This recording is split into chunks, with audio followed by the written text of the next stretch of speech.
Hey everybody, this is our 120 Prado 2008. It's looking pretty clean actually. Why have I got the cover off the intercooler and why is it looking so clean?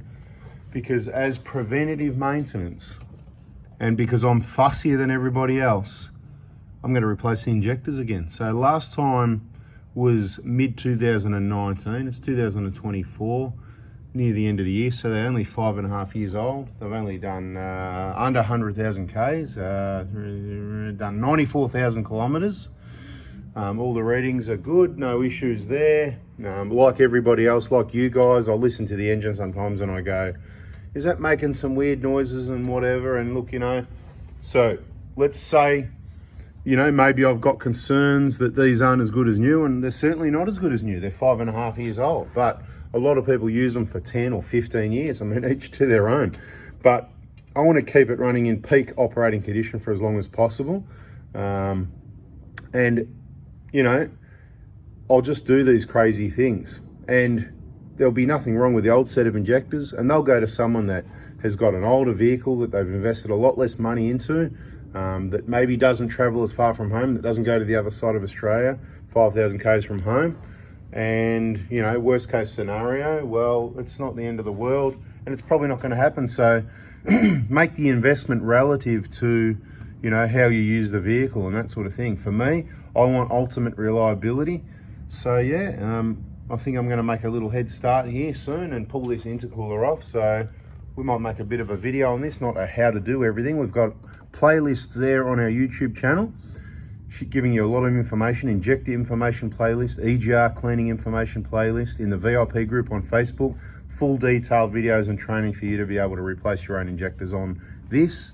And you can use that info to do it on other vehicles also. So just to get started here, to get the intercooler off, pretty straightforward.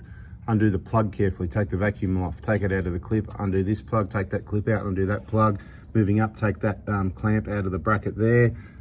Open up, take that plug off. There's a brown plug on the side, and that'll take care of this wiring loom to get it to the side and out of the way for you.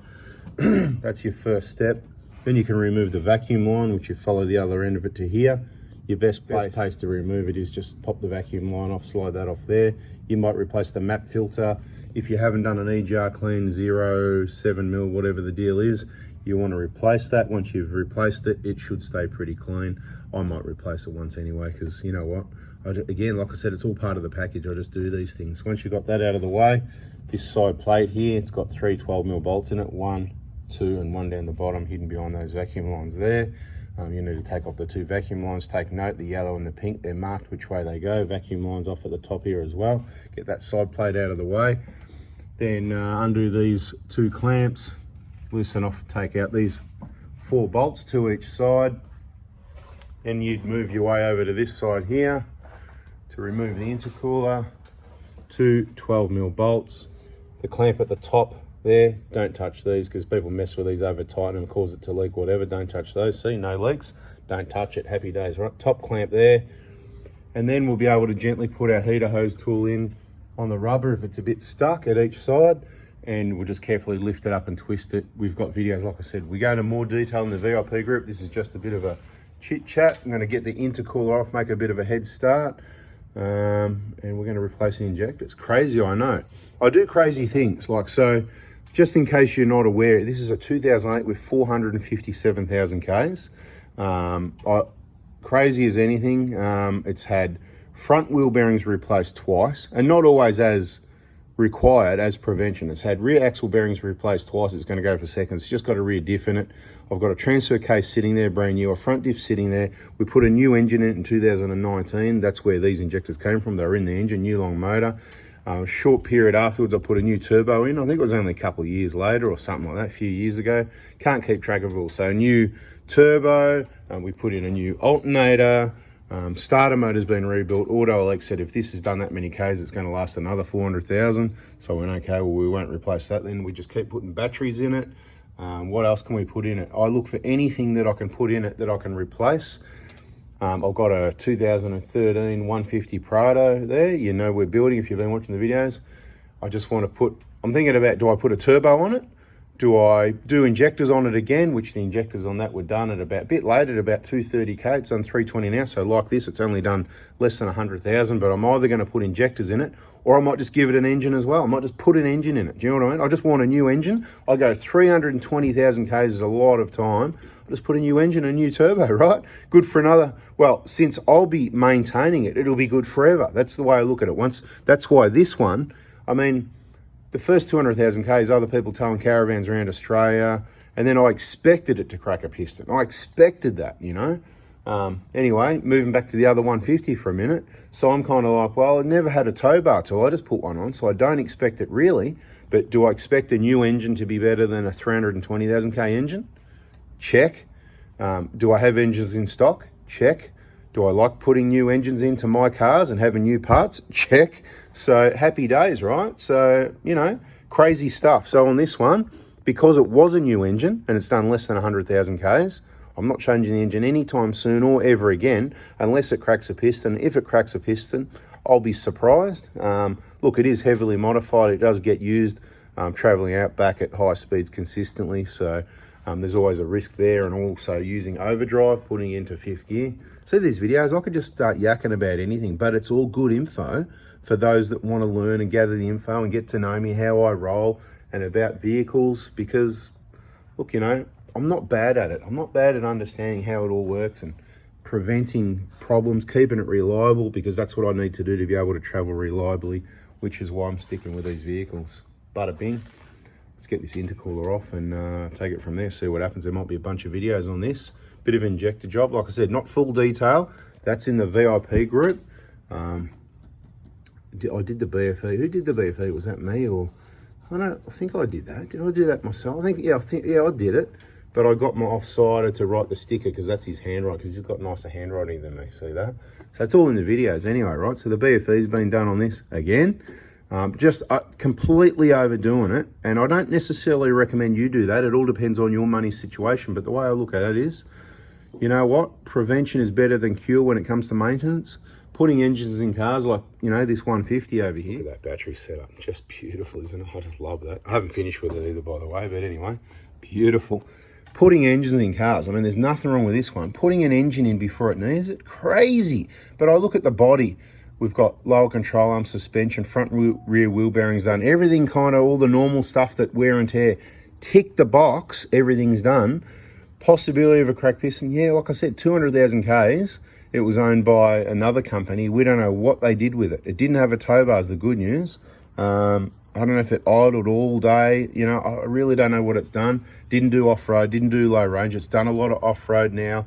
Out back dirt roads, dust and all that sort of thing. Quite dusty on the intake there, but it runs fine. It does blow quite a puffs of blue smoke on startup, but so does our Hilux. Am I going to put a new engine in our Hilux? Yes, I feel like putting a new engine into that as well. I own one. I got one sitting there. You know, 4x4 diesel workshop, just waiting there for one of you guys that cracks a piston that, you know, but we haven't used it. It's been just we got engines sitting there. You know what I mean? Well, don't get me wrong. We used one. One of the guys, he got a remap, and you know how it went there. But at the end of the day, isn't it just? I'm telling you, it's crazy to put an engine in a vehicle. But I might do it. We'll see what happens, because I just don't know the history. I've brought these vehicles with higher Ks, but on the other hand, we've got to risk it for the biscuit. We've got to push it out. We've got to find out what actually really happens. It wasn't the plan to yak this much and do this. I was going to talk about changing injectors on that, but this is what happened. Since you made it to the end of the video, I'm going to make another announcement, okay? Because only the right people make it to the end of a video, because they want every bit of information. The Crack Piston Fund.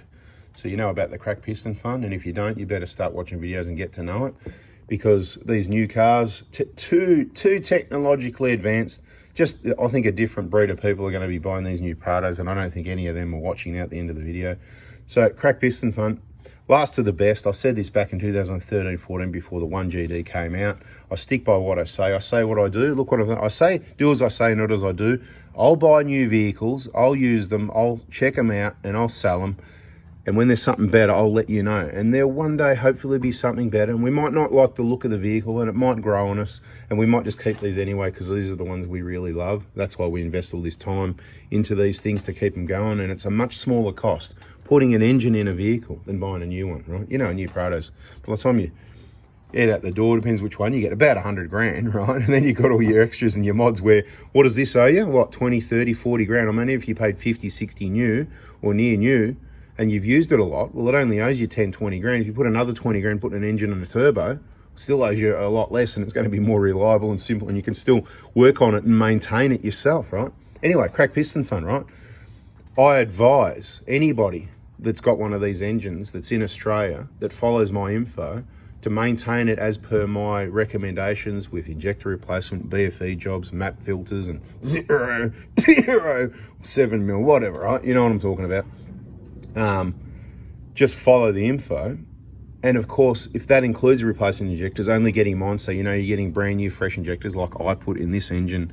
I reckon it was about 2018. I reckon 2018. Draw circa around 2018, 230k. So look, it's been, you know, 18, 6 years. It's a bit like that one next door, isn't it? So am I going to put injectors in or an engine? Let me know in the comments. Or I'm going to put injectors in a turbo or an engine and a turbo. It's easier to put a turbo while the engine's out, you know what I mean? And then I've got a good second-hand engine I can sell someone that's been used all its life with no towing, and it's had exceptional service history, oil changes, since 200,000 Ks. So it's a good engine.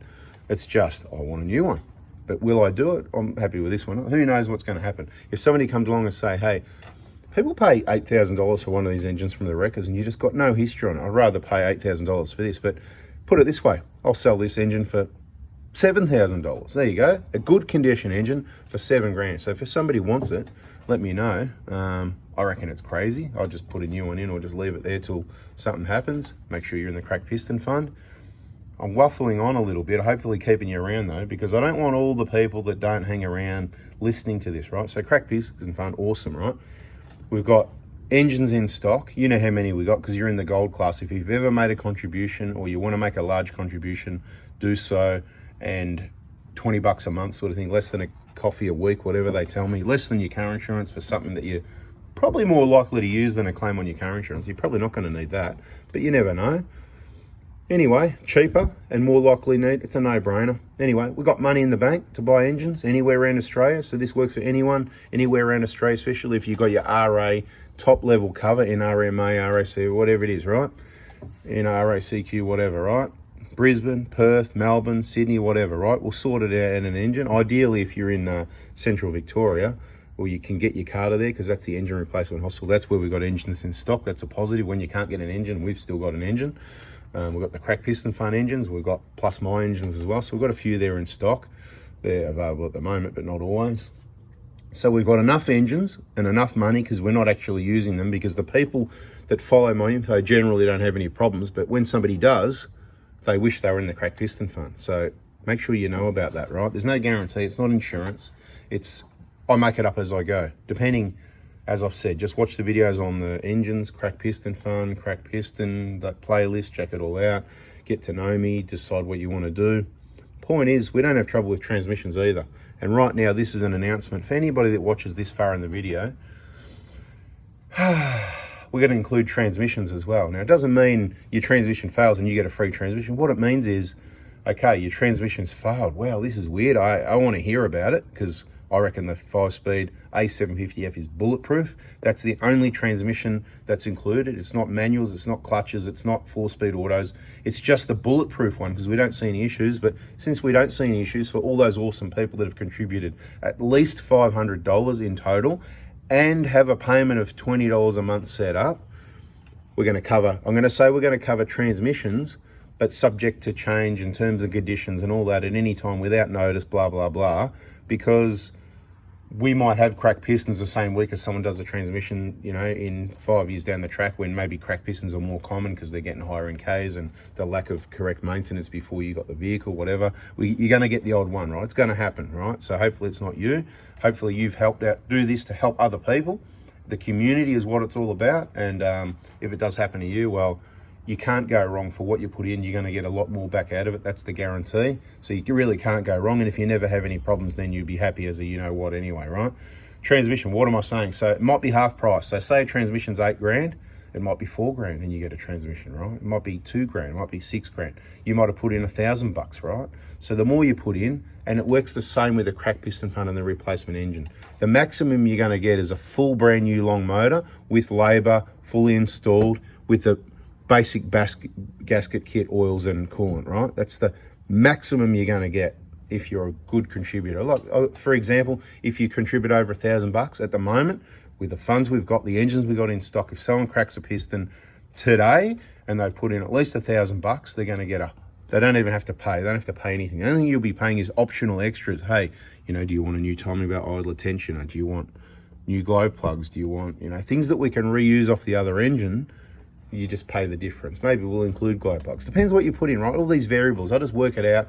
Depends if you contact me at the right time. Depends if it's all easy to deal with, you know, with receiving the vehicle on the tow truck. Are we all organised? Is the tow company in good, or are they time wasters and giving me the runaround? Is it costing me time? Because if it costs me time, that's what you got to pay for, the stuff that's outside the planned parameters, if you know what I mean. Okay, so I've waffled a bit.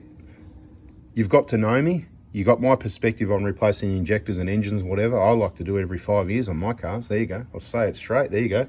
150,000 Ks or 5 years, whichever comes first. Crazy. I'm not telling you to do that. I've told you 7 years, 170. That's pretty flexible. You can push it out to 200 if you've got full DLCs like these and you're doing 40,000 Ks a year. Do 200,000 Ks, no problem. Change them then, though, is my recommendation. If I was keeping a 1GD, what would I do? I'd probably do the injectors at 200,000 Ks. I'll strip them down, have a look. We did a set at 200,000 Ks. I think I stripped them down. They're much like these. I mean, they're different injectors, but similar sort of wear. But it's not as imperative with the injector seats leaking, whatever. Anyway, it's a bit of a waffle video, but a lot of info for those people that are in the know, that want the info. Bada bing. Thanks for watching.